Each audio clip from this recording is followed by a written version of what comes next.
बूढ़ी माँ अपने बिस्तर पर बैठी थी, अपनी बहू के साथ बहस कर रही थी। अरे बहू, मुझे नींद की दवाई दे दे जो मयंक बेटा मुझे रोज़ देता है, वरना मुझे नींद नहीं आएगी। बहू किसी हॉस्पिटल में नर्स थी और उसे पता था कि रोज़ रोज़ नींद की दवाई लेने का सेहत पर बहुत बुरा असर पड़ता है।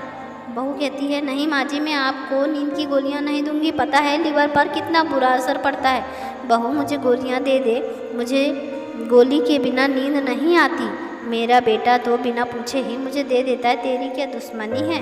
नहीं माँ जी, मुझे आपकी चिंता है। बहू ने मन में सोचा, यह रोज़ इन्हें नींद की दवाइयाँ क्यों देते हैं। वह मन ही मन कोस रही थी कि वह उनकी सेहत के साथ खिलवाड़ क्यों कर रहे हैं। कुछ ही देर में बेटा आ जाता है। बेटे को देखकर माँ ने आवाज़ लगाई, बेटा वो नींद की गोलियाँ तो दे दे।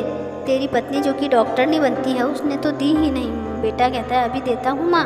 इतने में पत्नी आई और कहने लगी, इससे माँ की सेहत पर बुरा असर पड़ेगा। लेकिन बेटा था कि पत्नी की एक ना सुनी और अपनी जेब से एक पीली गोली निकाली और माँ को दे दी। गोली खाते ही माँ लेट गई और सोने की कोशिश करने लगी। उधर मयंक की पत्नी मयंक से बहस कर रही है, आप ऐसा क्यों कर रहे हो, आपको माँ जी की परवाह नहीं क्या? पति ने पत्नी को समझाते हुए गोलियाँ दिखाई और कहा, अरे मेरी माँ, मेरी बात सुनो, यह मल्टीविटामिन और ताकत की गोलियाँ हैं। यह गोलियाँ माँ को अच्छी लगती है, उन्हें इसकी आदत हो गई है। पत्नी थोड़ी देर शांत होकर फिर बोली, आप बताते क्यों नहीं उन्हें, यह तो धोखा है। पति ने कहा, माँ ने भी तो बचपन में मेरे साथ ऐसे ही धोखा किया है।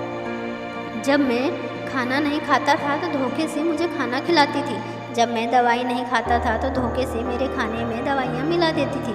मैं बस अपना बदला ले रहा हूँ। पति का इतना साफ दिल देखकर और फिक्र देखकर वह बहुत ही खुश हुई।